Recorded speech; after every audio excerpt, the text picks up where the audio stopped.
నమస్తే. కాళేశ్వరం ప్రాజెక్టు పైన అధికార విపక్షాల మధ్య గడిచిన కొద్ది రోజులుగా తీవ్ర స్థాయిలో మాటల యుద్ధం కొనసాగుతున్నది. ముఖ్యమంత్రి రేవంత్ రెడ్డి మీడియా సమావేశంలో రిటైర్డ్ ఇంజనీర్ల కేంద్రంగా చేసిన కొన్ని వ్యాఖ్యలు, ఆ వ్యాఖ్యల పట్ల వారు ఇంజనీర్లు తీవ్ర ఆవేదన చెందినట్లు మీడియాలో వార్తలు వస్తున్నాయి. ఈ సందర్భంలో కాళేశ్వరం ప్రాజెక్టు, దాని ప్రధాన ఉద్దేశము, రిటైర్డ్ ఇంజనీర్లు వారు ఆనాడు చేసిన శ్రమ ఏమిటి, లేదా ఇవాళ జరుగుతున్న పరిణామాల పట్ల వారి అభిప్రాయం ఏమిటి, వీటికి సంబంధించిన విషయాలు మనం తెలుసుకుందాం. ఈ మొత్తం తెలంగాణ వచ్చిన తర్వాత సాగునీటి రంగంలో జరిగిన రీడిజైనింగ్కు సంబంధించిన వాటి కీలక పాత్ర పోషించిన శ్యామ్ ప్రసాద్ రెడ్డి గారు మన దగ్గర ఉన్నారు. వారితో మాట్లాడదాం. సార్ నమస్కారం. నమస్తే విచన్న గారు. సార్, నిన్న వరుసగా డిజిటల్ మీడియాలో మీ గురించిన వార్తలు వస్తూ ఉన్నాయి. చాలా వాటిలలో మాట్లాడింది కదా, అందులో మన ఇద్దరికి పరిచయం ఉన్న వాళ్ళు కొంత నాకు ఫోన్ చేసి మాట్లాడము జరిగింది. మీరే ఎందుకు దీంట్లో కేంద్ర స్థానం అయిందని మీరు అనుకుంటున్నారు? కారణం ఏమిటి? అసలు పరిస్థితి ఏంటంటే, ఇప్పుడున్నటువంటి మొత్తం తెలంగాణకు ఎల్నినో యొక్క ప్రభావం చాలా క్లియర్గా అవుపడుతుంది. అవును, దాదాపు జూన్లో మనకు ఒక వర్షపాతమే లేదు. ఆల్మోస్ట్ జూలైలో కూడా మేము చూసాం, 1/3 జూలై కూడా అయిపోయింది. అటువంటి పరిస్థితులలో మాకు ఫోన్స్ వస్తున్నాయి. ఏది రైతుల సంఘాలు, వివిధ పార్టీలకు చెందినటువంటి రైతు సంఘాల నాయకులు, మనం కలిసి పనిచేసిన తెలంగాణ ఉద్యమంలో వాళ్ళందరూ వాళ్ళు రాజకీయ నాయకులే మాట్లాడుతున్నారు, పంపులు స్టార్ట్ చేయనో లేకుంటే నీళ్లు కావాలనో.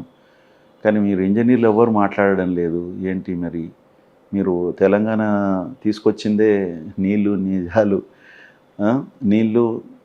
నిధులు నియామకాల గురించే కదా. మరి ఆ నీళ్ళే ఈరోజు లేకుంటే పోయినాయి.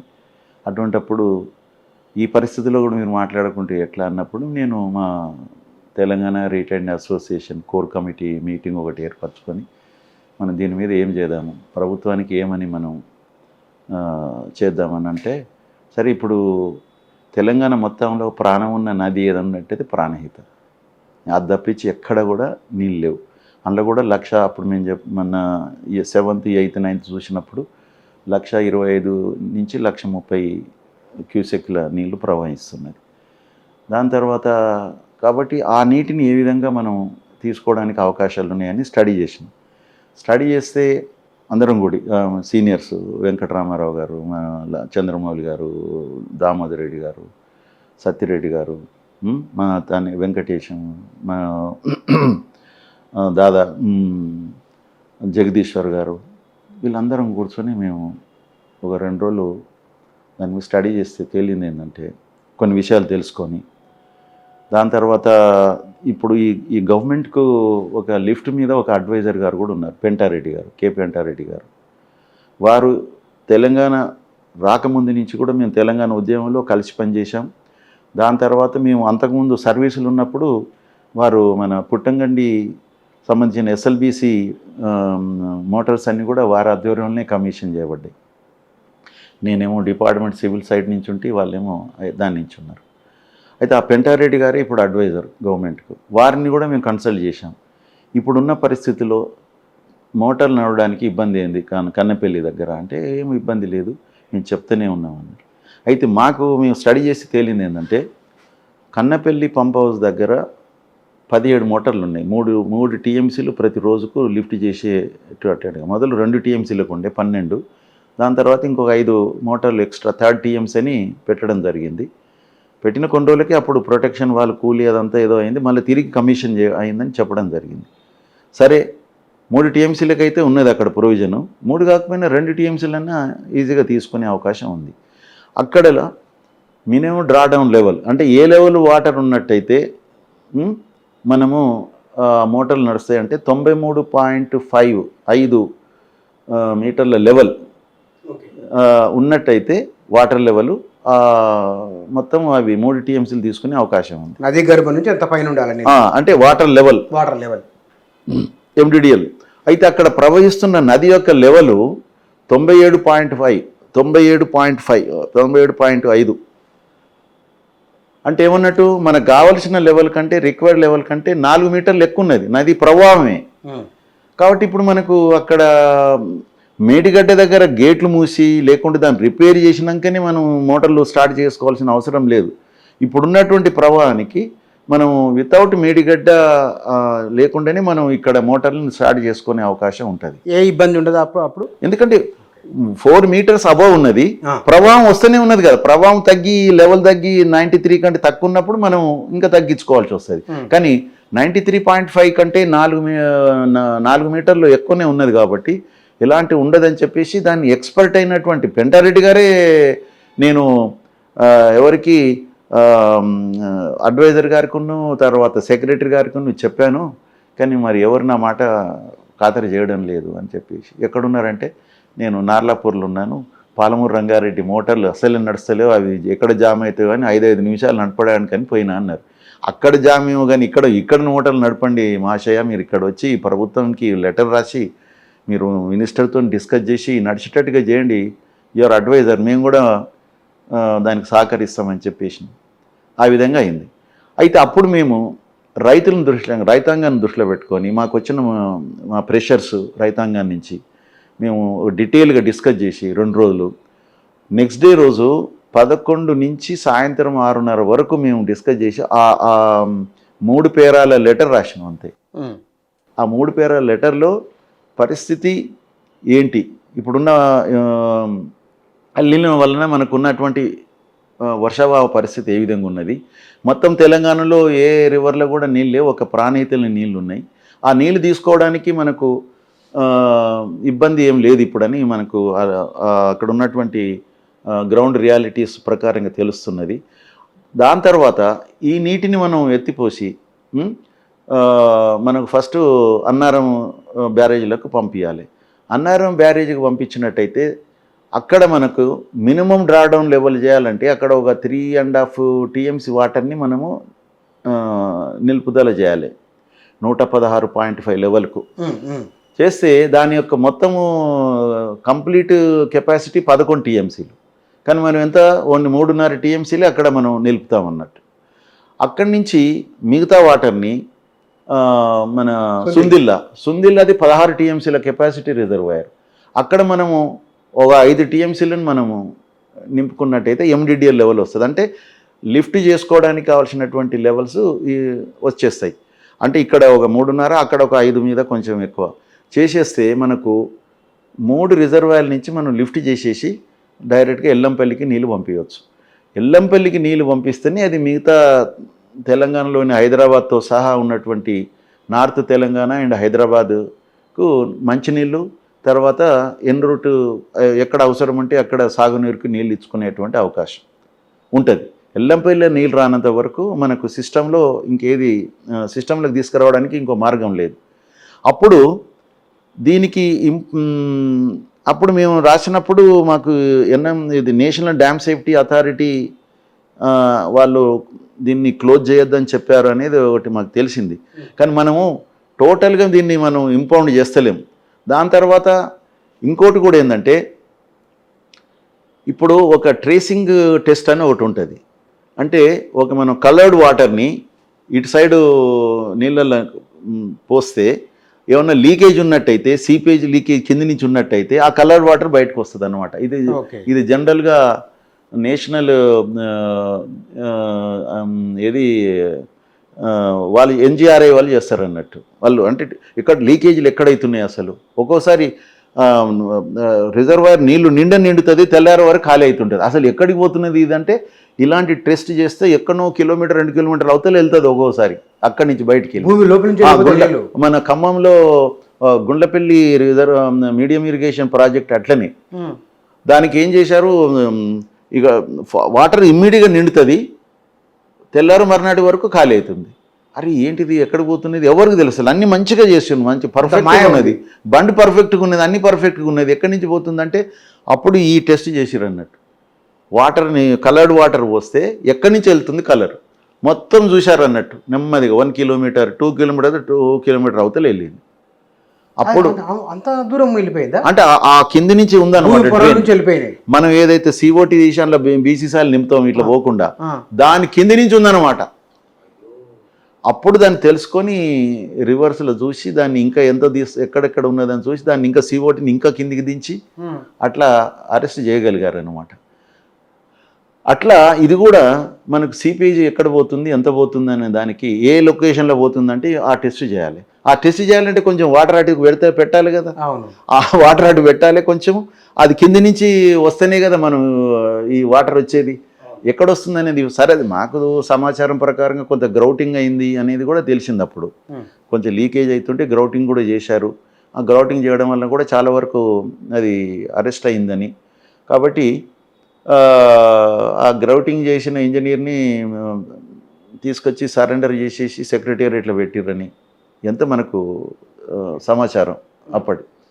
అంటే చెప్పకుండా ఎందుకు గ్రౌటింగ్ చేసినావు అనేది ఆయన ఒక ఈఎన్సీ లెవెల్లో ఆయన ఏదో ఆర్డర్ ఇచ్చిండు, ఏదో అయిందని ఇది మనకు తెలిసిన సమాచారం. అయితే దీన్ని బట్టి ఏంటి, అక్కడంత ప్రమాదకరంగా లేదు.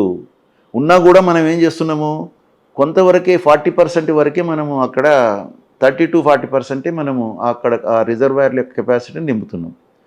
నింపిన తర్వాత ఈ వచ్చిన వాటిని మనం డైరెక్ట్గా ఎల్లంపల్లికి మనం లిఫ్ట్ చేసుకోగలిగితే బాగుంటుందన్న ఆలోచనతో ఆ లెటర్ మేము సాయంత్రము 6:30కు మేము ఇష్యూ చేసినాం. మన ఇరిగేషన్ రిపోర్టర్స్ దాంట్లో పెట్టిన తర్వాత ఇమ్మీడియట్గా దాని మీద రియాక్షను, తర్వాత ఇమ్మీడియట్గా కొన్ని ఛానల్ వాళ్ళు దాని డిబేట్ కూడా రాత్రి డిబేట్ కూడా స్టార్ట్ అయింది. అసలు నాకు డిబేట్ స్టార్ట్ అయ్యి దాని యొక్క పూర్తిగా 40 నిమిషాలు ఏదో నడిచినట్టుంది అన్ని పార్టీల వాళ్ళతోని. అది దాని యొక్క లింకు నాకు అమెరికా నుంచి మా అల్లుడు పంపించాడు 9:30కి. అప్పటి వరకు నాకే తెలియదు డిబేట్ అంతే, ఎవరిళ్ళల్లో వాళ్ళకి వెళ్ళిపోయినాం. పోయిన తర్వాత 9:30కి నాకు అక్కడి నుంచి వచ్చింది అనమాట. వచ్చి చూసే వరకు ఇది ఉన్నది భరత్, అది ఏ ఛానల్లో తెలియదు, భరత్ మెయిన్గా. అరే ఇదే అప్పుడే వచ్చేసింది, బాగానే అయింది అనుకున్నాము. తెల్లారు పేపర్లో రావడము, ఇక దాని మీద అంటే నేను అప్పుడు ఇది వైరల్ అయింది అన్నట్టు.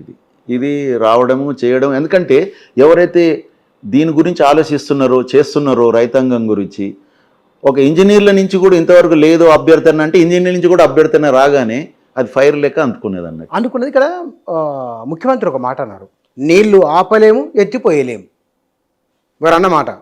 నిజంగా అంటే ఆయనకు ఎవరు ఇంజనీర్లు చెప్పి ఉండాలి కదా, ఎవరో వాళ్ళు చెప్పిన వాళ్ళు బహుశా ఏ అంచనాతో ఆ మాట అని ఉండవచ్చు. నిజమేనా అనేది? నీళ్ళు ఆపలేము అనేది అయితే నేషనల్ డ్యామ్ సేఫ్టీ అథారిటీ వాళ్ళు ఏ గేట్లు కూడా ముయ్యకూడదు అన్లెస్ అంటిల్ మీరు అక్కడ రిపేర్లు చేసి అన్నీ చేసిన తర్వాతనే వాటిని ఆపరేషన్ చేయాలని చెప్పిండ్రు. కాబట్టి ఇంకేమి రిపేర్ చేయలేదు కదా, ఇంకా మనం ఇంకా బోర్లు కొట్టి దాన్ని ఇంకా సర్వేలు వాటిలోనే ఎందుకు ఫెయిల్ అయిందనే దాని మీదనే తెలుసుకోవడానికే ఉన్నాం మనం. ఇంకా ఇప్పుడు కూడా బుచ్చన్న మీకు చెప్తున్నా, 2023 అక్టోబర్ 23 నాడే ఏదో జరిగింది, ఇది 22 నాడే 22 నాడే అనుకుంటాను.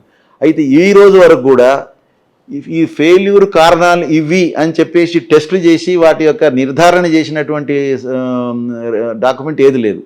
ఎందుకంటే ఒక రోగికి ఏ రోగం ఉన్నదని డాక్టర్ దగ్గరకు రోగి వస్తాడు, వానికి ఏ రోగం ఉందని ఎట్లా తెలుస్తుంది అసలు? దాన్ని చూస్తే టెస్టులు చేయాలి. ఇప్పుడు అన్ని టెస్టులు ఈరోజు నేను ఇదేంటిది డాక్టర్ సీట్ టెస్ట్లే ఈరోజు ఏమేమి ఉన్నాయి 68 టెస్టులు రిజల్ట్ సాయంత్రం వస్తుంది. రేపు నేను డాక్టర్ దగ్గర పోదలుచుకున్నా, ఆ టెస్ట్ పట్టుకొని పోతే ఏది ఎట్లున్నది ఎట్లున్నది, లివర్ ఎట్లుంది, కిడ్నీ ఎట్లున్నది అన్నీ తెలుస్తాయి కదా.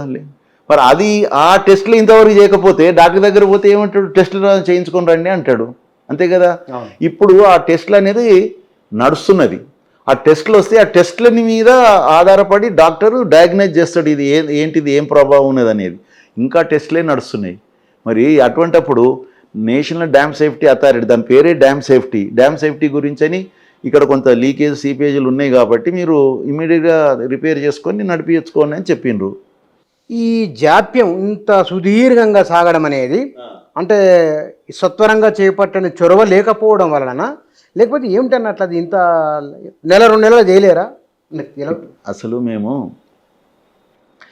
23 అక్టోబర్ 22 నాడు ఇది జరగగానే మా తెలంగాణ రిటైర్డింగ్ అసోసియేషన్ తరఫున ఒకటి ప్రెస్ రిలీజ్ చేశాము. తర్వాత ఒకరిద్దరు ప్రెస్ మన ఛానళ్ళలో కూడా చెప్పడం జరిగింది. అందులో ఏం పెట్టినామంటే ఫస్ట్ టైం ప్రపంచంలోనే సీకెంట్ పైలింగ్ విధానంలో బ్యారేజీలు కట్టింది ఎవరు ఎక్కడ అంటే ఈ మూడు బ్యారేజీలే ఉన్నాయి మొత్తం ప్రపంచంలో మొట్టమొదటివి. సీకెంట్ పైలింగ్ విధానాన్ని అనుసరించి కట్టిన బ్యారేజీలు ఏవి అని మీరు ఇప్పుడు కొట్టండి, మీకు మేడిగడ్డ, సొందిల్ల, అన్నారమే వస్తాయి. కాబట్టి ప్రపంచంలోనే మొదటిసారిగా ఇలాంటి టెక్నాలజీ ఉపయోగించి కట్టిన బ్యారేజీలకు ఏమైనా అయినప్పుడు, అందుకని దీనికి local experts, national experts, international ఎక్స్పర్ట్స్తో కమిటీ వేయండి, టెక్నికల్ కమిటీ. ఆ టెక్నికల్ కమిటీకి టర్మ్స్ ఆఫ్ రెఫరెన్స్ టిఓఆర్ ఏం పెట్టాలంటే ఇది the real reasons for failure, ఇది ఫెయిల్ కావడానికి నిజమైన కారణాలు ఏంటివి, అసలు కారణాలు ఏంటిది అది మొదలు తెలపాలి వాళ్ళకు టర్మ్స్ ఆఫ్ రెఫరెన్స్లో. రెండోది దాన్ని ఏ విధంగా రెక్టిఫికేషన్ చేయాలి, మరి ఏ విధంగా సరిచేయాలి, మరి ఆయన జరిగిన తప్పులని అది కూడా వాళ్ళు సూచించాలి. ఇది జరిగింది, అది జరిగింది, దానికి ఎలాంటి ట్రీట్మెంట్ ఉండాలి అది కూడా వాళ్ళు చెప్పాలి. వాళ్లకు 6 months టైం ఇచ్చి అన్ని లాజిస్టిక్స్ అన్నీ సమకూర్చి వాళ్ళు ఏ టెస్టులు ఏ పరికరం కావాలంటే ఆ పరికరాలకు వాళ్ళకు కొనుక్కోవడానికి తగినంత సొమ్మిచ్చి వాళ్ళు ఇంకేదన్నా ఏజెన్సీలను కూడా ఎంగేజ్ చేసుకొని కొన్ని టెస్టులు వాళ్ళతో చేయించాలనుకుంటారు. అలాంటి పవర్స్ కూడా ఇచ్చేసి మీరు 6 months టైం ఇవ్వండి, 1-2 నెలలు అని కాకుండా అని. ఇది మేము ఎప్పుడు చెప్పినాం, 23 అక్టోబర్లో చెప్పినాం మేము. చెప్తే ఇక నేషనల్ డ్యామ్ సేఫ్టీ అథారిటీ వాళ్ళు కిషన్ రెడ్డి గారు లెటర్ రాయగానే ఊరికొచ్చేసి ఒకసారి చూశారు, సగం పూట చూశారు, ఇక్కడ డిస్కస్ చేశారు, అవైలబుల్ డాక్యుమెంట్స్ ఉంటే తీసుకొని పోయారు, ఇంకా కొన్ని కావాలని లిస్ట్ ఇచ్చిపోయినారు. వీళ్ళు పంపించే లోపటినే వాళ్ళు అక్కడ ఒక 3-page ప్రిలిమినరీ రిపోర్ట్ ఒకటి పంపించారు, ఎవరు నేషనల్ డ్యామ్ సేఫ్టీ అథారిటీ వాళ్ళు. అందులో వాళ్ళు ఏమి ఇచ్చారంటే ఇందులో ప్లానింగ్ రాంగ్, డిజైన్ రాంగ్, ఎగ్జిక్యూషన్లో తప్పున్నది, దాని తర్వాత క్వాలిటీ కంట్రోల్ కూడా తప్పున్నది, వాళ్ళు సరిగా చూడలేదు. దాని తర్వాత కంప్లీట్ అయిన తర్వాత ఆపరేషన్ అండ్ మెయింటెనెన్స్ కూడా సరిగా చేయలేదు. కాబట్టి అన్ని బ్రాంచ్ వాళ్ళది ల్యాప్సెస్ ఉన్నాయని చెప్పేసి వాళ్ళు ఒక స్టేట్మెంట్ ఇస్తూ లాస్ట్ పేరు ఏం రాశారు తెలుసా? However, the state government is requested to furnish the real reasons for failure for taking further necessary action.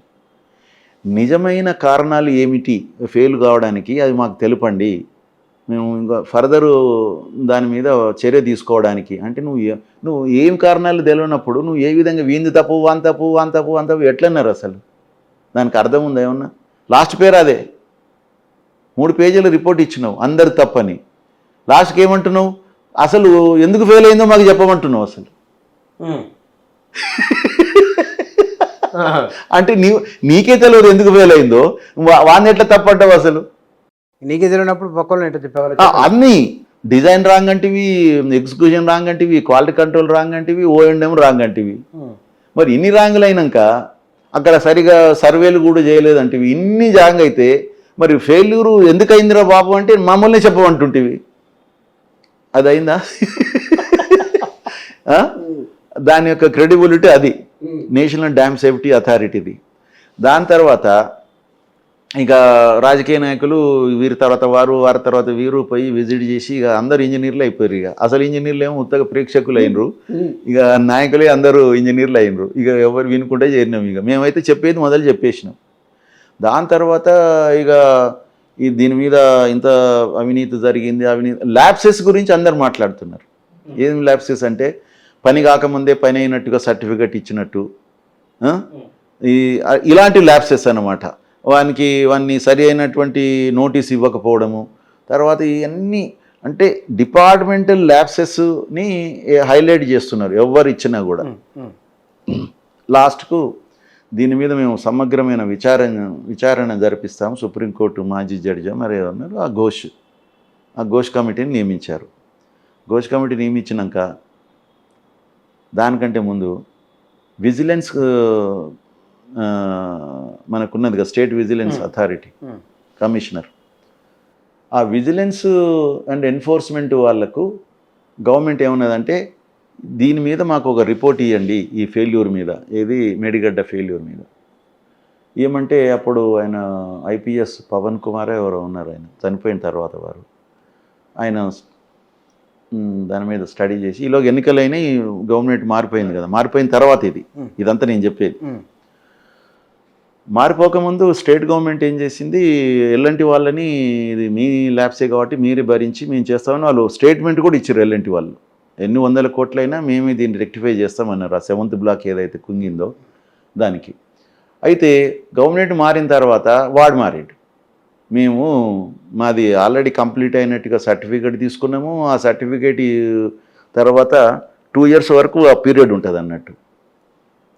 ఆ పీరియడ్ కూడా కంప్లీట్ అయింది కాబట్టి మేము కొత్తగా ఏమైనా ఇస్తేనే చేస్తామనే కాడికి వాళ్ళు వచ్చారు. అప్పుడు ఈ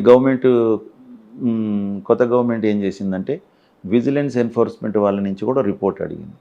వీళ్ళు విజిట్ చేసినప్పుడు ఆయన పవర్ పాయింట్ ప్రజెంటేషన్ ఇచ్చిండు అక్కడ, ఆయన కమిషనర్.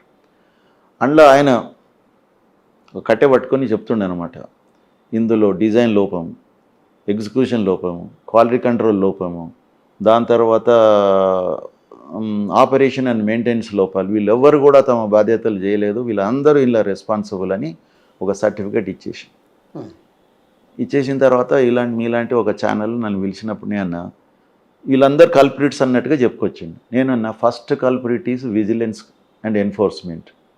వాళ్ళు ఈ 10 ఏళ్లలో ఒక్కసారైనా విజిట్ చేసిర్రు ఆ ప్రాజెక్టుని.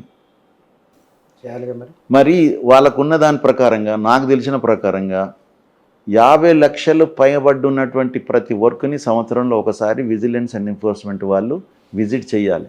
అది మస్ట్ అది. ఓకే, 50 లక్షలు, ఓన్లీ 50 లక్షలు. ఇది కోట్లు కాదు, 100 కోట్లు కాదు, 1000 కోట్ల ప్రాజెక్ట్ ఇది.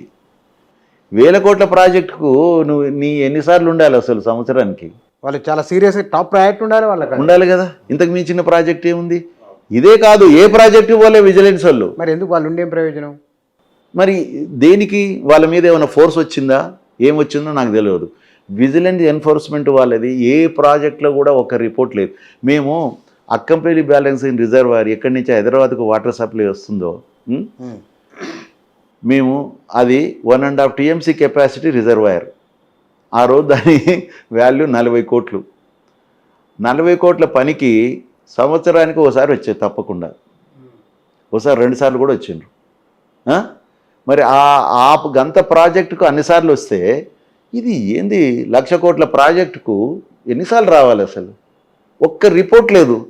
మీరు కనుక రెగ్యులర్గా వచ్చుంటే రిపోర్ట్స్ అన్నీ రెగ్యులర్గా ఉంటాయి. ఎందుకంటే వాళ్ళు వచ్చిందంటే అన్నీ సెటరేట్ అయితే వాళ్ళు ఏదైనా తప్పున్నా వాళ్ళు అక్కడ చూపిస్తారు ఇమ్మీడియట్గా. ఇప్పుడు నీకు ఫండమెంటల్గా గ్రౌండ్ ఏది ఫౌండేషన్ కాంక్రీట్ అయినప్పుడు ఆ పైలింగ్ విధానం ఏది మన సీకెంట్ పైలింగ్ విధానాన్ని ఉన్నప్పుడు వాళ్ళు కూడా విజిలెన్స్ చేసారు అనుకో, వాళ్ళకు ఇది కరెక్ట్ పెట్టినరా లేదా ఏందని వాళ్ళ రిపోర్ట్లోనే వచ్చేస్తుంది. వాళ్ళది ఒకసారి వచ్చిందంటే సమగ్రంగా రిపోర్ట్ ఉంటుంది వాళ్ళది. కాబట్టి ఆ రిపోర్ట్లే లేవు మనకి ఈరోజు.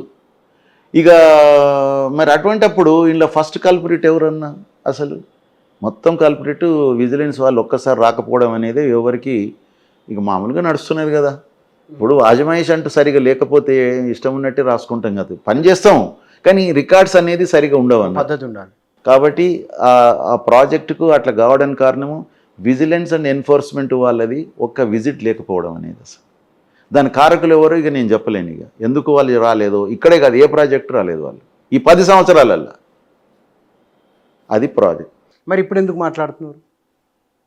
దానికి అప్పుడేమో రాలేదు, మౌనంగా ఉన్నారు, ఇప్పుడు మాట్లాడుతున్నారు. ఇప్పుడు ఆయన ప్రజెంటేషన్ ఇచ్చిండు ఆ రోజు, వీళ్ళు తప్పు వాళ్ళ తప్పు వీళ్ళు తప్పు అని. నేను ఆయన అన్న రోజే ఆయన ఇంకా చనిపోలేదు అప్పటికి. నేనే అన్న అసలు కల్పరేట్ వాళ్ళు అసలు ఎందుకు రాలేదని. అదొకటి.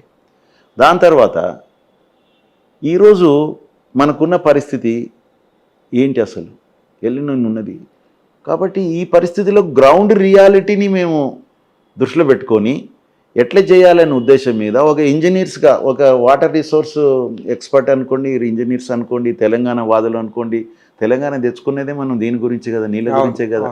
ఆ నీళ్ళే ఏదో ఒక దగ్గర ఉన్నాయా అవి తీసుకురావడానికి ఎవడో చెప్పిండంటే మన ఇంజనీర్లని నమ్మకుండా, తెలంగాణ ఇంజనీర్లు ఎంతోమంది నిష్ణాతులు ఉన్నారు, వాళ్ళు అనుభవం ఉన్న వాళ్ళని ప్రభుత్వం ఒకసారి కూడా కాన్ఫిడెన్షియల్గా తీసుకోలేదు.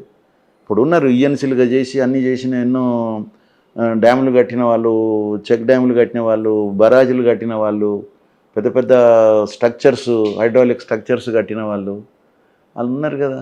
మరి వాళ్ళతో డిస్కస్ చేసి తర్వాత ప్రొఫెసర్స్ ఎవరైతే వాటర్ రిసోర్స్ దాంట్లో ప్రొఫెసర్స్, ఇప్పుడు డాక్టర్ బాబురావు గారు మేము చదువుకున్నప్పుడు ఆయన మా ప్రొఫెసర్ సాయిల్ మెకానిక్స్, ఆయన అథారిటీ ఇండియాలో ఈరోజు సాయిల్ మెకానిక్స్లలో ఆయన ఒక అథారిటీ. ఆయన హైదరాబాద్లో ఉంటాడు, ఆయన కనీసం కన్సల్ట్ చేయలేదు, ఆ ప్రభుత్వం చేయలేదు, ఈ ప్రభుత్వం చేయలేదు. తెలిసా లేకపోతే కనుక వద్దనుకోను ఇక అది ఏంటో తెలియదు. ఇక ఆయన అప్పుడు ఆ ప్రభుత్వానికైతే నేను మేడిగడ్డ దగ్గర మాకు చెప్తే ఈ టేక్స్ సమ్ టైం ఏదో ఎంతో చెప్పిండు ఆయన, 8 నెలలు చెప్పిండు. అన్ని నెలలు మాకు టైం లేదని చెప్పేసి ఆయనకి ఇవ్వలేదు. అది సబ్స్ట్రాటా ఎక్స్ప్లోరేషన్ ఇట్లన్నీ మాకు తెలిసిన సమాచారం, ఎందుకంటే సారి చెప్పిన దాని ప్రకారం. తర్వాత ఆయన కన్సల్టెన్సీ కూడా చేస్తున్నాడు. అయితే అటువంటి వాళ్ళు ఎంతమంది ఉన్నారు, పీజీ శాస్త్రి లాంటి పెద్ద మేధావులు ఉన్నారు మన దగ్గర. తర్వాత వాటర్ రిసోర్స్లో పనిచేసి తర్వాత ప్రొఫెసర్గా చేసినటువంటి వాళ్ళు ఎన్నో యూనివర్సిటీల నుంచి ఉన్నారు ఇక్కడ. అరే మీరు వాళ్ళతో ఒకసారి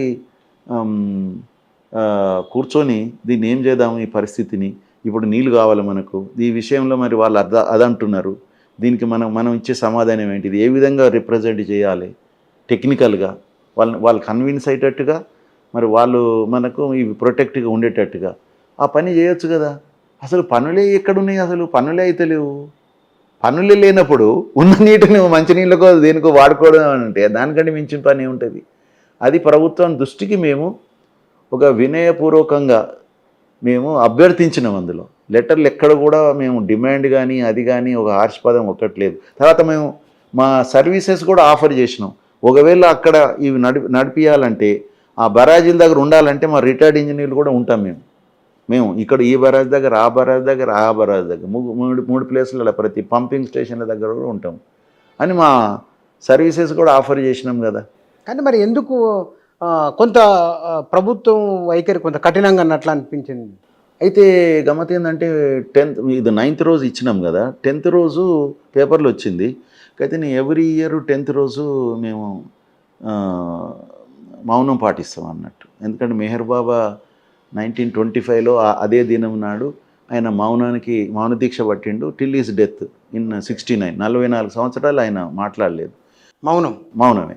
అయితే మా ఫ్యామిలీలో అంటే మా మిస్సెస్ వాళ్ళ ఫ్యామిలీలో ఆయన డివోటీస్ ఉన్నారు. ఇక మిస్సెస్ కాబట్టి మేము ఒక సంవత్సరానికి ఆమె అడుగుతుండే, ఇద్దరం కూడా ఈ మౌనం పాటిస్తుంటే ఆమె ఎక్స్పైర్ అయిన తర్వాత కూడా నేను అది పాటిస్తున్నాను అన్నమాట. ఎవ్రీ 10th జూలై అది ఒక సెంటిమెంటల్గా అయిపోయింది అది.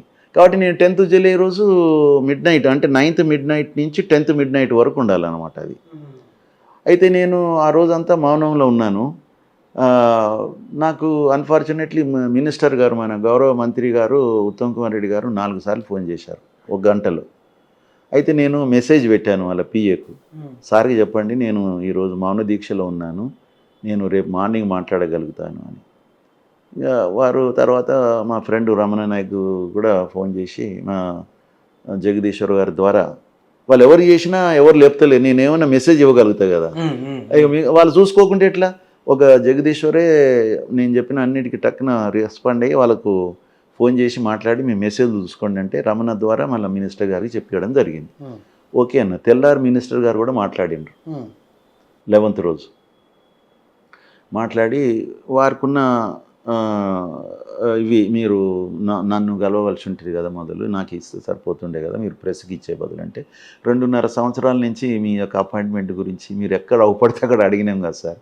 చెన్నారెడ్డి సమాధి దగ్గర అడిగినాం, జయపాల్ రెడ్డి సమాధి దగ్గర కూడా అడిగినాం, నాన్నగారు చనిపోయినప్పుడు కూడా అడిగినాం వచ్చి, దాని తర్వాత ఇన్స్టిట్యూషన్లో అడిగినాము, తర్వాత ఇంటికి వచ్చి అడిగినప్పుడు మీరు ఏం చేశారంటే మీ క్లర్క్ వారికి, మీ పిఏకు చెప్పేసి వీరి దగ్గర డేట్ టైం తీసుకోమని చెప్పారు. మేము డేట్ టైం ఇచ్చిపోయాము.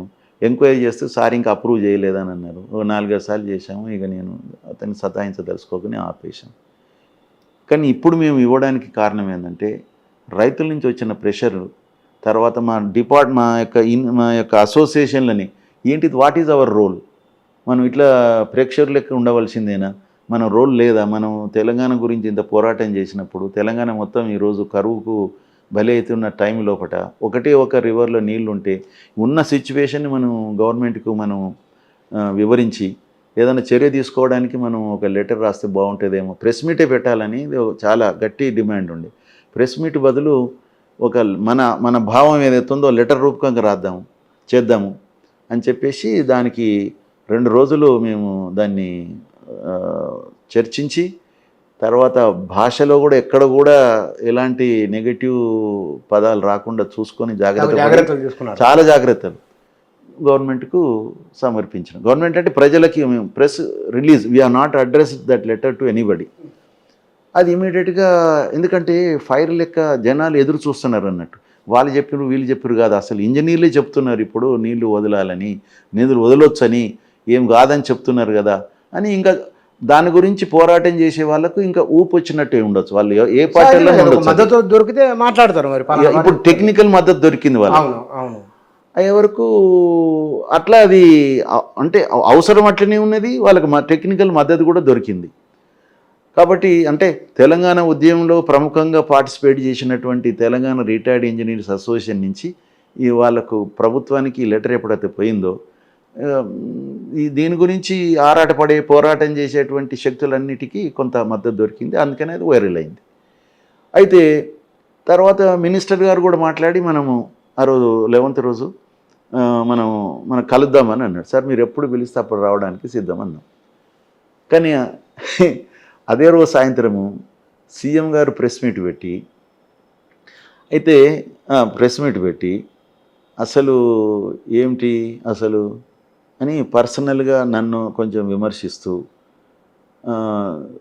వీళ్ళు ఇప్పుడు ఏదో సన్నాయి నొక్కులు నొక్కుతున్నాడు శ్యాంప్రసాద్ రెడ్డి, నేను చెర్లపల్లి జైలుకి పంపకపోవడం అనేది నేను చేసిన తప్ప అనేది ఒక పర్సనల్ విమర్శ. వీళ్ళందరూ ఎవరైతే దీన్ని కోరుతున్నామో సంతకాలు పెట్టినామో నలుగురం, నేను, సెక్రటరీ వెంకటేశం, తన్నీరు వెంకటేశం, తర్వాత మా ఆనరీ ప్రెసిడెంట్ దామోదర్ రెడ్డి గారు, తర్వాత మా అసోసియేట్ ప్రెసిడెంట్ అయినటువంటి సాంబయ్య గారు సిఈ రిటైర్డ్, ఈ నలుగురు సంతకం పెట్టి ఇచ్చినాం మేము. అయితే వీళ్ళందరూ కాళేశ్వరంలో జరిగిన అవినీతిలో భాగస్వాములు ఏదో అన్నారు. కాబట్టి వీళ్ళందరినీ చెర్లపల్లి జైలుకి పంపకపోవడం నా తప్ప అని అన్నారు. అసలు అది కొంతమంది విని మీ మీద చాలా కామెంట్, అరే అట్లా కామెంట్ అండి, ఎగ్జాక్ట్లీ 5 రోజుల క్రితం 8th రోజు అనుకుంటా బహుశా, వారు ఒక ప్రెస్ ఎక్కడో మీటింగ్లో అప్పుడు 2015లో మేము అప్పుడు కేసీఆర్ గారు తుమ్మడిహట్టికి ఆల్టర్నేటివ్గా ఇంకేదైనా సజెస్ట్ చేయండి అని చెప్పేసి ఒక కమిటీని వేసేసి, అందులో ఇటీవలనే కాలం చేసిన మన అనంతరాములు గారి నాయకత్వంలో వారు, చంద్రమౌళి గారు, వెంకటరామారావు గారు, దామోదర్ రెడ్డి గారు, నేను, ఈ 5గురితోనూ ఒక కమిటీ వేసేసి మీరు సజెస్ట్ చేయండి అంటే, మేము ఇంకొక తుమ్మడిహట్టి కాకుండా ఇంకొక వేములపల్లి అనే దగ్గర ఒక సైట్ను కూడా మేము సెలెక్ట్ చేసినాం అన్నట్టు. అయితే అది చేసాం మేము యాక్చువల్గా దాని మీద. అయితే అందులో మేము మేడిగడ్డ అనేది మేమేం సజెస్ట్ చేయలేదు. అయితే మేము వ్యతిరేకించింది ఏంటంటే, మేడిగడ్డ దగ్గర బ్యారేజ్ కట్టి డైరెక్ట్గా దాన్ని మిడిమానేరుకి తీసుకుపోయేదనే దాన్ని మేము ఖచ్చితంగా వ్యతిరేకించినాం అన్నట్టు. అయితే ముఖ్యమంత్రి గారు అంటే మేము వాడిన పదవి ఏంటంటే, constructing A barrage at Medigadda, across river at Medigadda and taking its water directly to Midmaner is not advisable. This was our wordings. Okay. ఇక కాబట్టి ముఖ్యమంత్రి గారు వారు ఏ భావనలు ఉన్నారంటే, వీళ్ళు వారే కమిటీ వేశారు కేసీఆర్ గారు, ఆ కమిటీ మెంబర్లే ఇక్కడి నుంచి తీసుకుపోవద్దని చెప్పినప్పుడు వీళ్ళ మాట ఖాతరు చేయకుండా అక్కడ కట్టేసి దాన్ని కూల్చేశారు అనేది చెప్పుకుంటే 3 ఏళ్ళ నుంచి చెప్తున్నారు, 3-4 ఏళ్ళ నుంచి చెప్తున్నారు. వారు ముఖ్యమంత్రి అయిన తర్వాత కూడా అసెంబ్లీలో చెప్పారు, అక్కడ చెప్పారు, ఇక్కడ చెప్పారు. 8th జూలై రోజు కూడా ఏదో మీటింగ్లో మా పేర్లు తీసుకొని, వీళ్ళు నిష్ణాతులు, తెలంగాణ ఉద్యమంలో చాలా ప్రముఖంగా పనిచేసిన వాళ్ళు, నిస్వార్థులు, ఇక మాకు అన్ని సూపర్లేటివ్స్ అన్నీ ఎప్పుడు చెప్పినా అదే చెప్పడం, చాలా గౌరవంగా మాకు స్థానంగా ఇచ్చారు ముఖ్యమంత్రి గారు. అదంతవరకు వారికి మేము థ్యాంక్ఫుల్. అయితే అంతకంటే ముందు ఓసారి పాలమూరు రంగారెడ్డి ప్రాజెక్టు విజిట్ చేసినప్పుడు అక్కడ కూడా నా పేరు తీసుకొని శ్యాంప్రసాద్ రెడ్డి వాళ్ళ బృందం వారు పాలమూరు రంగారెడ్డి యాక్చువల్గా జూరాల నుంచి ఉండే, అయితే వీళ్ళ మాట ఖాతరు చేయకుండా కేసీఆర్ శ్రీశైలంకి వెళ్ళిపోయిండు అని అక్కడ కూడా మాకు కితాబ్ ఇచ్చిండు అన్నట్టు. అంటే అక్కడ జూరాల అని వీళ్ళు చెప్తే ఆయన శ్రీశైలం పోయిండు, ఇక్కడ వీళ్ళు తుమ్మిడిహట్టి దగ్గర కట్టాలన్నాం మేము, అది వాస్తవమే, అది వీలు కాకపోతే వేములపల్లి అని చెప్పినాం. అయితే ఇక్కడ కూడా వాళ్ళు అది చెప్పారు, చెప్తే ఆయన ఇక్కడ కట్టాడు అని 2 ప్లేసులలో కూడా మాకు చాలా కితాబ్ ఇచ్చారు మన ముఖ్యమంత్రి గారు. కానీ 5 రోజుల తర్వాత ఎక్దమ్ ఇది ఎప్పుడైతే మేము ప్రభుత్వానికి ఒక ప్రతిపాదన ఎంతో వినయంగా మేము ఇచ్చినటువంటి ప్రతిపాదన చూసి వీళ్ళు తెలంగాణ వాదుల ముసుగులో బీఆర్ఎస్ కార్యకర్తలు అన్నాడు ఏదో అని వీళ్ళు అసలు శ్యాంప్రసాద్ రెడ్డి గారు ఆ రోజు వేములపల్లి దగ్గరని చెప్పి తర్వాత ఈరోజు ఇక్కడ దీన్ని స్టార్ట్ చేయమంటున్నారు ఏంటి? వీళ్ళందరినీ చెల్లపల్లి జైలుకు పంపకపోవడం నా తప్ప వీళ్ళని శ్యాంప్రసాద్ వీళ్ళందరినీ వీళ్ళంతా ఒక కిలాడి కమిటీకి చైర్మన్ కేసీఆర్ గారు, అందులో మెంబర్లు ఈ రిటైర్డ్ ఇంజనీర్లు, ఇక వారు మన ఈటెల రాజేందర్ గారిని హరీష్ రావు గారిని తీసుకున్నారు. ఏంటి ఎగ్జామ్ను మేము పరేషాన్ అయిపోయినాం, అసలు ఇదేంటి, అసలు మేము ఇచ్చింది ఏంటిది, అసలు మేము చేసింది మేము అట్లా అనుకుంటే కేసీఆర్ గారు ముఖ్యమంత్రి ఉన్నప్పుడు దాదాపు 10 సంవత్సరాలు ఉన్నప్పుడు వారు తీసుకున్న మేము చెప్పిన దాన్ని వారు వినక వారు తీసుకున్న నిర్ణయం వ్యతిరేకంగా మేము దాదాపు 18 లెటర్లు రాసాం. 1 కాదు 2 కాదు 18 రాసాం అన్నేళ్లలో. ఒక లెటర్ అయితే మేము డైరెక్ట్గా సీఎంకి రాసినాము, అడ్రస్ చేసినాము, ప్రెస్కి ఇవ్వలేదు, అది ప్రెస్కి ఇవ్వలేదు.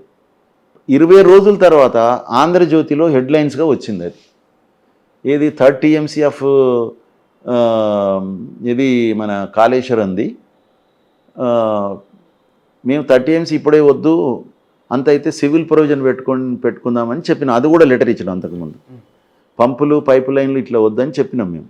మంచిదన్నారు, సివిల్ ప్రొవిజన్ పెట్టుకుందాం, పంపింగ్ స్టేషన్లు ఎక్కువ పెట్టుకుందాం, ఎక్కువ సైజు పెడదామని. అయితే మాకు తెలిసింది ఏంటంటే అట్లా పెట్టడం జరిగింది. ఈ పైపులు అది మన మోటార్లు కూడా వచ్చేసినాయి. తర్వాత పైప్ లైన్లు 12 పైప్ లైన్లు 3 మీటర్ డయాతోని తీసుకొస్తారు అన్నాడు ఆ TMC నీళ్ళు.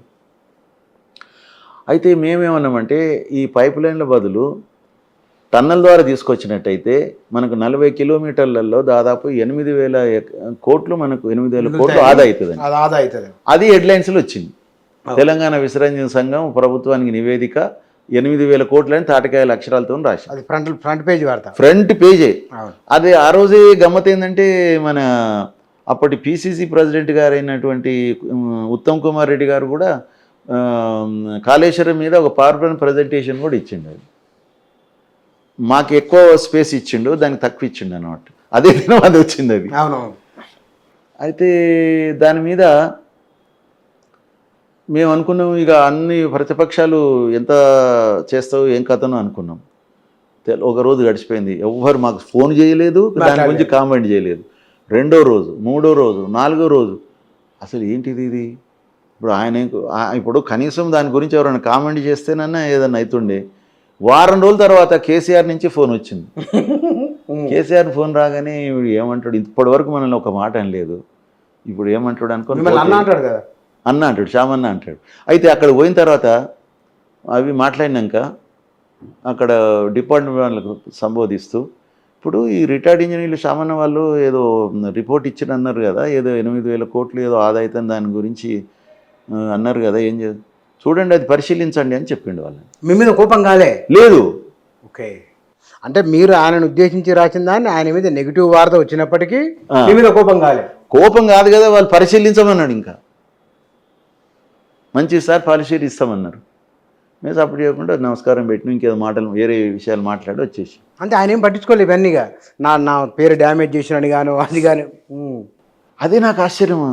1 సంవత్సరం కాదు కదా, 10 సంవత్సరాలు దాదాపు మేము లాస్ట్ 2-3 ఇయర్స్ తక్కువ లేదు, కానీ అంతకుముందు అయితే ఎవ్రీ డే మార్నింగ్ పోతే నైట్ ఎప్పుడో రావడం.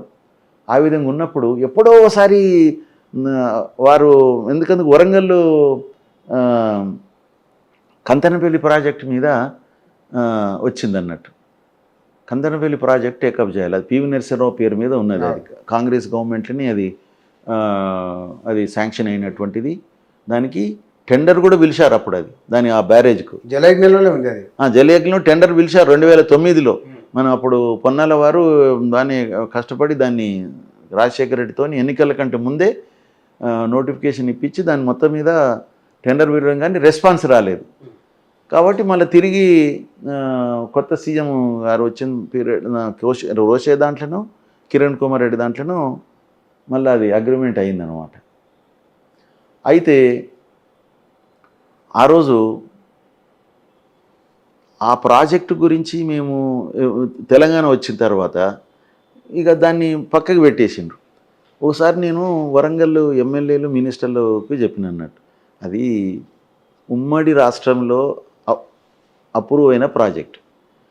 రాజశేఖర రెడ్డి గారే ఖుద్దుగా దానికి 100 టీఎంసీలు కేటాయించి, 100 టీఎంసీలు కేటాయించి ఫేజ్ 1 ఫేజ్ 2 కింద, ఫేజ్ 1 కింద 50 టీఎంసీలు, ఫేజ్ 2 కింద 50 టీఎంసీలు, 10,000 కోట్లు అప్రూవల్ కూడా ఇచ్చారు దానికి.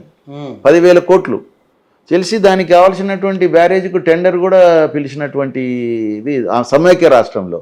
అది మనం టేకప్ చేస్తే ఎవ్వరు ఆపడానికి లేదు అసలు. అది సమైక్య రాష్ట్రంలో అయింది, దానికి అడ్మినిస్ట్రేటివ్ అప్రూవల్ వచ్చింది, అన్నీ వచ్చినాయి కదా. అది టేకప్ చేయాలని చెప్పేసి నేను వీళ్ళతో చెప్పిన. ఒకసారి వరంగల్ ప్రాజెక్ట్స్ మీద రివ్యూ అవుతున్నప్పుడు నేను జనరల్ పిలుస్తుంటే మేము పోతుంటాం. అందరు ఉన్నారు, మినిస్టర్లు ఉన్నారు, ఎమ్మెల్యేలు ఉన్నారు, అందరు ఉన్నారు. నేను అన్న మరి కంతనపల్లి ప్రాజెక్టు అది సమైక్య రాష్ట్రంలోనే మనకు అప్రూవల్ అయింది కదా, దాన్ని ఇప్పుడు టేకప్ చేస్తే అయిపోతుంది కదా, అది దానికి 10,000 కోట్లు కూడా అడ్మినిస్ట్రేటివ్ అప్రూవల్ ఉన్నది, టెండర్ కూడా సమైక్య రాష్ట్రంలో పిలిచినట్టు కూడా ఉన్నది కదా, అది ఇదేనంటే సరే మంచి చేద్దాం అది ఇది అనేది అట్లా అన్నాడు. ఇంకొకసారి కూర్చున్నప్పుడు మళ్ళీ నేను గట్టిగా మాట్లాడినాను అనమాట. నేను అంతకుముందు మాట్లాడకంటే ముందు వాళ్ళకు కూడా చెప్పిన, నేను దాన్ని ఇనిషియేట్ చేస్తా, మీరు కొంచెం దాన్ని కంటిన్యూ చేయండి అని కూడా చెప్పిన. అయితే సెకండ్ టైం మాట్లాడినప్పుడు ఒక ఎమ్మెల్యే గారు లేచి నన్ను కేసీఆర్ అడిగినారు, ఎందుకు సామన్న నీకు ఆ ప్రాజెక్టు మీద అంత ఉన్నావు, ఏంది అసలు, ఎందుకు అంత పర్టికులర్గా ఉన్నావు, నన్ను నిలదీస్తున్నావు ఏంది అసలు ఆ ప్రాజెక్టు గురించి అన్నాడు. అనగానే ఒక ఎమ్మెల్యే గారు పేరు చెప్పదలుచుకోలేదు, ఏం లేదు సార్ వారు అత్తగారిది వరంగల్ సార్, అందుకని అత్తగారు వరంగల్ అది తెలియదే నాకు అన్నాడు.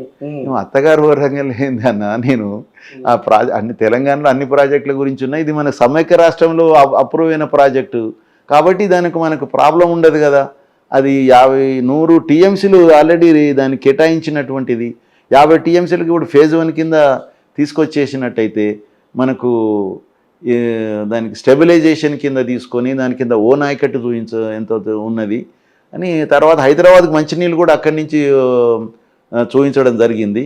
దానికి ఒక పెద్ద ఆలేరు దగ్గర ఒక పెద్ద రిజర్వాయర్ 20 టీఎంసీ కెపాసిటీ రిజర్వాయర్ దానికి ఆ రోజు అదంతా రాజాపేట దగ్గర ఎక్కడనో ఇచ్చారన్నట్టు.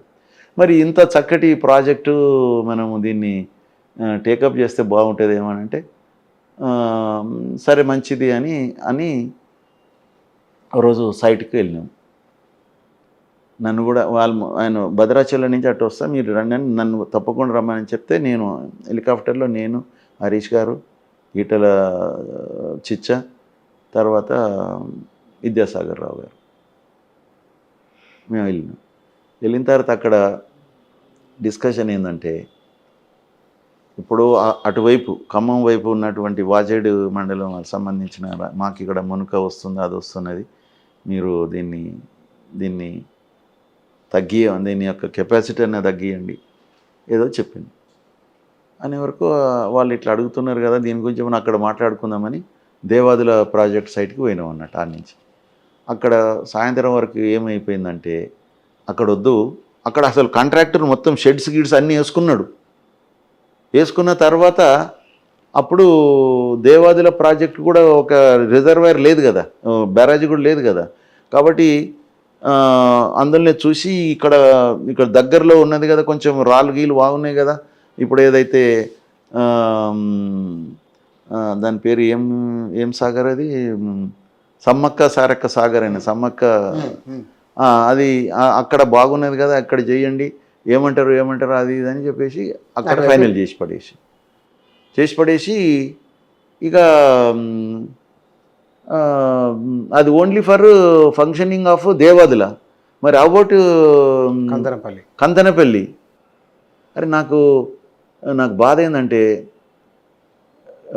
2018లో కదా ఎన్నికలని, 18 ఎన్నికలప్పుడు కాంగ్రెస్ వాళ్ళు మా మేనిఫెస్టోలో ఏమి ప్రాజెక్టులు అడగాలని అంటే కోదండరెడ్డి గారు నన్ను రిక్వెస్ట్ చేసిండ్రు, తెలంగాణకి మేము ఏ ప్రాజెక్టుల మీద అడిగిండు. మొత్తం నేను ఒక 7-8 పేజీల లెటరు నేను పెట్టి, కంతనపల్లి ప్రాజెక్టు పివి నరసరావు పేరు మీద ఉన్నదండి, మీరు దీని గురించి, వారు అప్పుడు పిసిసి ప్రెసిడెంట్ వీరే మన ఉత్తమ్ కుమార్ రెడ్డి గారే. అయితే నేను వారికి పంపించి మళ్ళీ వారు ఒకసారి రమ్మన్నారు అన్నట్టు. ఉత్తమ్ కుమార్ రెడ్డి గారు నేను పోయి మాట్లాడి ప్రాజెక్టులు ఉన్నది, మీరు ఎక్కువ ఇన్సిస్ట్, ఈ కంతనపల్లి ప్రాజెక్టు రాజశేఖర రెడ్డి పీరియడ్లో టేకప్ చేసినటువంటిది, దాన్ని మీరు ఇన్సిస్ట్ చేస్తే బాగుంటుందంటే దాని గురించి. కానీ ఇక్కడ కాళేశ్వరం ప్రాజెక్టు మొదలు మనం 2017, 16, 17లో మాట్లాడుకున్న మాట నాకు ఇప్పటికి గుర్తున్నాయి. కరువు వచ్చినప్పుడు, వాతావరణం అనుకూలించినప్పుడు నీళ్లు లిఫ్ట్ చేసుకోవడం దీని ప్రధాన లక్ష్యం. సరిగ్గా ఇప్పుడు దాని లక్ష్యం ఉన్నది ఇక్కడ. ఏ కాళేశ్వరం ప్రాజెక్ట్ ఏ పర్పస్లో అయితే అన్న ఆ 3 షేకింగ్ హ్యాండ్స్ ఉండాలనుకున్నారో ఇవాళ ఆ పర్పస్ ఉన్నది కదా. ఈ పర్పస్ వల్ల నెరవేరడం లేదు. నెరవేరకపోవడానికి పరస్పర రాజకీయ ఆరోపణలు కారణమా, లేకపోతే కనుక బీఆర్ఎస్ చేస్తున్నట్లుగాను కొన్ని ఆరోపణలు కొంతమంది అక్కడక్కడ అవి కారణమా, కాంగ్రెస్ చెప్తున్నట్టుగా నిజంగానే దాన్ని ముట్టుకుంటే నష్టమా? చూడండి, మిగతా ప్రాజెక్టులకు కాళేశ్వరానికి ఉన్న డిఫరెన్స్ ఏంటంటే, ఏ లిఫ్ట్ స్కీమ్ అయినా మీరు చూడండి, దానికి సోర్స్ ఆఫ్ వాటర్ ఏదైతుందో ఒకటే దగ్గర నుంచి ఉంటుంది అన్నట్టు. ఒక రివర్ నుంచి తీసుకుంటాం, 2 లిఫ్ట్లు, 3 లిఫ్ట్లు, 4 లిఫ్ట్లు, 5 లిఫ్ట్లు. ఇప్పుడు పాలమూరు రంగారెడ్డి ఉన్నది, 5 లిఫ్ట్లు ఉన్నాయి. కానీ ఒక శ్రీశైలం నుంచి నీళ్ళు తీసుకోవడము first lift, second lift, third lift, fourth lift, fifth lift.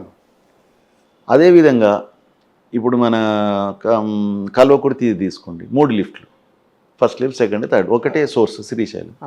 అదేవిధంగా మన భీమా ప్రాజెక్ట్ తీసుకోండి, ఒకటేమో భీమా 1 రిజర్వాయర్ నుంచి, భీమా 2 ఏమో కాలువ, అక్కడ ఇంకొక కాలువ 18 కిలోమీటర్ కాలువ తర్వాత వచ్చినటువంటి అక్కడి నుంచి ఒక చిన్న రిజర్వాయర్ నుంచి. ఎక్కడైనా సోర్స్ ఒకటే దగ్గర నుంచి ఉంటుంది, ఎన్ని లిఫ్ట్లు అయినా కూడా. తర్వాత మనకు టేకప్ చేసినటువంటి మిగతా ప్రాజెక్టులు ఎక్కడైనా కూడా ఒకటే సోర్స్ నుంచి పోతుంటాయి అన్నట్టు. కానీ ఈ కాళేశ్వరం ప్రాజెక్ట్కి ఏంటంటే 3 సోర్సుల నుంచి వాటర్ వస్తుంది. ఫస్ట్ సోర్సు మొట్టమొదలు మనకు ఎస్ఆర్ఎస్పి కనుక నిండినట్టయితే ఫ్లడ్ ఫ్లో కెనాల్ ద్వారా వచ్చేసి మిడ్మానేర్లో పడతాయి. తర్వాత కాళేశ్వరం ప్రాజెక్టు ఓన్ ఆయకట్టు ఏదైతే ఉందో 18 లక్షల ఎకరాలు ఫ్లడ్ ఫ్లో కెనాల్ నుంచి వచ్చిన మిడ్మానేర్ తర్వాతనే ఉన్నది. మిడ్మానేర్ వరకు కాళేశ్వరం ఆయకట్టే లేదు. అదే కాబట్టి ఎస్ఆర్ఎస్పి నుంచి ఫ్లడ్ ఫ్లో కెనాల్ ద్వారా వచ్చిన వాటర్ ఏదైతే ఉందో ఒకవేళ బాగా వచ్చినట్టయితే అప్పుడు ఈ కింది నుంచి మెడిగడ్డ నుంచి లిఫ్ట్ చేయాల్సిన అవసరమే లేదు. అంటే అదొకటి సోర్స్. సపోజు మనకు ఇంకా నీళ్ళు కావాలనుకోండి, నెక్స్ట్ ఇంక కొన్ని నీళ్లు ఆ నుంచి కాకుండా ఎల్లంపల్లి డైరెక్ట్గా గోదావరి వాటర్ వచ్చి ఎల్లంపల్లి నిండుతుంది, అదో సోర్స్.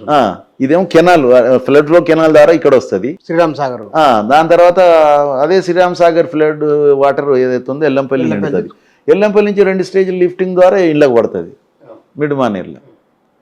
కాబట్టి అది సెకండ్ సోర్సు. అసలు సోర్సు ప్రాణహిత నుంచి. అయితే నేను దీనికి ఏం పెట్టినంటే, ముందుగా ల్యాండ్ ఆర్డర్ కాపాడాలి. అంటే ఇక్కడ ల్యాండ్ ఆర్డర్ అంటే రైతులకు ఇరిగేషన్ వాటర్ ఇవ్వాలి. ల్యాండ్ ఆర్డర్ కాపాడాలంటే వాతావరణము మామూలుగా ఉన్నట్టయితే మన లాఠీ తీసుకున్న పోలీసులు నడుస్తారు అన్నట్టు. మన సివిల్ పోలీసులు ఉంటారు కదా, వాళ్ళతోనే లా అండ్ ఆర్డర్ మెయింటైన్ అయ్యి ఇబ్బంది లేదు, ఏ ఇబ్బంది లేదు. అంటే అది మిడ్ మానేర్ అన్నట్టు. అది మిడ్ మానేర్కి వస్తే నీట్గా అయిపోతుంది. కొంచెం ప్రాబ్లమేటిక్ ఉన్నదంటే సిఆర్పి వస్తుంది, కొంచెం ప్రాబ్లమేటిక్ ఉంటాయి.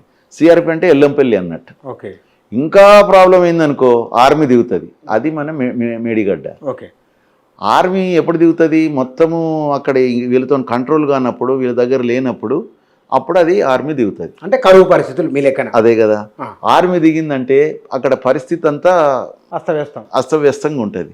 మరి ఎప్పుడో సంవత్సరానికి 2 సంవత్సరాలకు 3 సంవత్సరాలకు మరి అవసరం ఉన్నప్పుడు ఉంటే ఎందుకే ఆర్మీ వద్దని అనుకుంటామా?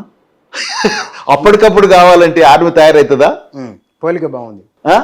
అప్పటికప్పుడు కావాలంటే ఆర్మీ వస్తుందా? ఆర్మీ ఎప్పుడే కానీ రెడీగా ఉండాలి. వాళ్ళు ఇప్పుడు యుద్ధం జరగదు కదా, జరగదు, కానీ ఎప్పుడు వాళ్ళు రెడీగా ఉండాలి. అదేవిధంగా అలాంటి సిచ్యువేషన్ వచ్చినప్పుడు ఆదుకునేది మన మేడిగడ్డ. కాబట్టి ఈరోజు మొత్తం సిచ్యువేషను సివిల్ పోలీసుతో అయితే లేదు, సిఆర్పితో అయితే లేదు, ఇప్పుడు ఆర్మీకి ఉపజెప్పాల్సిన పరిస్థితి ఏర్పడ్డది. ఆర్మీకి ఉపజెప్పడానికి ఉన్న అవరోధాలు ఏవైతున్నాయో అవి తొలగించి మనం ఆర్మీకి ఉపజెప్పాలి. కానీ ఆర్మీకి ఇది ఉంది కదా, ఈ చట్టాన్ని ఇక్కడ ఆర్మీ పెట్టడానికి వీలు లేదు కదా, ఇప్పుడు అది వద్దన్నారు కదా అని కూర్చుంటే ఇక్కడ మొత్తం నాశనం అయిపోతుంది, రైతులకు నష్టం జరుగుతుంది. కాబట్టి ల్యాండ్ ఆర్డర్ పోయిందంటే రైతులకు నష్టం అవుతుంది. ఇప్పటికైనా సరే నీళ్ళు ఇప్పుడు బేసిజాలకు పోకుండా, పంతాలకు పట్టింపులకు పోకుండా రైతాంగాన్ని ఆదుకోవాలి. రేపు ఇంకా 2 నెలలు వర్షం, నెల రోజులు వర్షం రాకుంటే కనా కష్టకాలం అవుతుంది. ఇప్పుడు నీళ్లు లిఫ్ట్ చేసుకునే అవకాశం ఉన్నదా?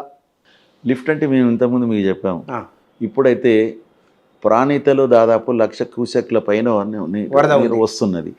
మనం కన్నెపల్లి దగ్గర పంపులు నడవడానికి కావాల్సిన లెవెల్ కంటే కూడా ఇంకా 3-4 మీటర్లు హయ్యర్లోనే ఉన్నది వాటర్ ఫ్లో. దానికి మన మేడిగడ్డ యొక్క గేట్లని మూసి చేయవలసిన అవసరం లేదు. ఇప్పుడు ఓపెన్గా వెళ్ళిపోతున్న కూడా ఆ లెవెల్ ఉంటుంది. అంత ఒకవేళ అక్కడి నుంచి ఇన్ఫ్లో కనుక తగ్గిపోతే ఈ లెవెల్ తగ్గుతుంటుంది అన్నట్టు. కాబట్టి ఇప్పుడైతే వాస్తవంగా అయితే ఇప్పుడు మనకు అవైలబుల్ లెవెల్ ఉన్నది. కాబట్టి కన్నెపల్లి పంప్ హౌస్ నుంచి రోజుకు కనీసం 2 టీఎంసీల నీళ్ళని మనం ఎత్తిపోసి అన్నారంలో పోయొచ్చు. అన్నారంలో మనం ఒక 3 టీఎంసీలు 3.5 టీఎంసీలు చేస్తే ఎండిడిఎల్ వస్తుంది. అక్కడి నుంచి మనం దాన్ని సుందిళ్లకు మనం చేయొచ్చు. అక్కడ కూడా ఎండిడిఎల్ వరకే నిలిపోని వాటర్ని అక్కడి నుంచి ఎల్లంపల్లికి పోవచ్చు.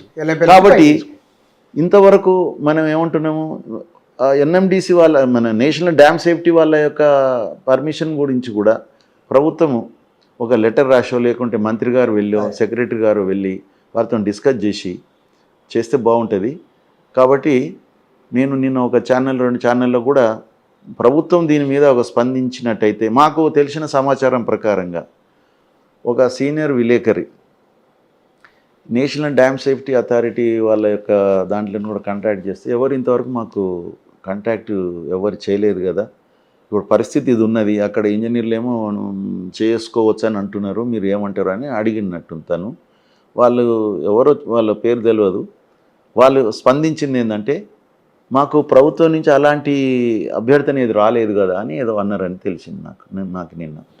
కాబట్టి ఇప్పటికైనా మేము మీ ద్వారా ప్రభుత్వాన్ని కోరేది ఏంటంటే, ఇమ్మీడియట్గా డ్యామ్ సేఫ్టీ అథారిటీ వాళ్ళని కన్సల్ట్ చేసి పరిస్థితి, ఇప్పుడు గ్రౌండ్ రియాలిటీని వాళ్ళకు వివరించి, ఏ విధంగా కరువు పరిస్థితులు వచ్చినాయి, ఆ ఒక్క దాంట్లోనే నీళ్ళు ఉన్నాయి, దాన్ని తీసుకోవడానికి కూడా మేము మినిమం డ్రాడౌన్ లెవెల్ వరకే పెట్టేసేసి, దాన్ని ఒక నిపుణులతోని ఒక కమిటీ వేసి వాళ్ళని 24 గంటలు దాన్ని పర్యవేక్షించే విధంగా మనం చూసుకుంటూ, సర్వైలెన్స్ చేసుకుంటూ మేము నడపడానికి మాకు పర్మిషన్ ఇవ్వవలసిందిగా వీళ్ళు కోరితే డెఫినెట్గా అవుతుంది.